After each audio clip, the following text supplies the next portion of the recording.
ఇసుక అక్రమ రవాణాపై ఉక్కుపాదం మోపుతా, ఇసుక దందాపై వచ్చే ప్రతి పైసా ప్రభుత్వ ఖజానాలోకి వచ్చేలా చేస్తా. రాష్ట్ర కార్మిక గనుల శాఖ మంత్రి వివేక్ వెంకటస్వామి వెల్లడి.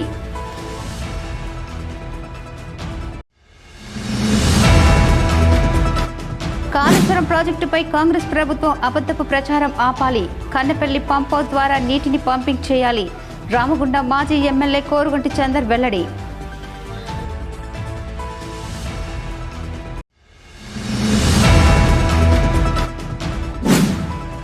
ప్రజా అభిమానాన్ని ఎవరూ ఆపలేరు. నిన్న జరిగిన మంత్రి వివేక్ వెంకటస్వామి సన్మాన సభ విజయవంతంకు కృషి ప్రతి ఒక్కరికి ధన్యవాదాలు తెలిపిన కాంగ్రెస్ పార్టీ సీనియర్ నాయకులు గుమ్మడి కుమారస్వామి.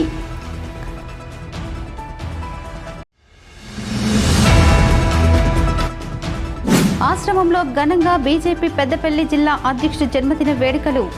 కవిత ఆశ్రమానికి క్వింటల్ బియ్యం, నిత్యావసర సరుకులు అందజేసిన బీజేపీ రామగుండం నియోజకవర్గ ఇన్ఛార్జ్ కందుల సంధ్యారాణి.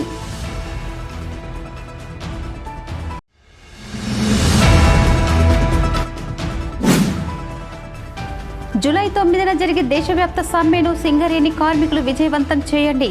సింగరేణి జేఏసీ నాయకుల పిలుపు.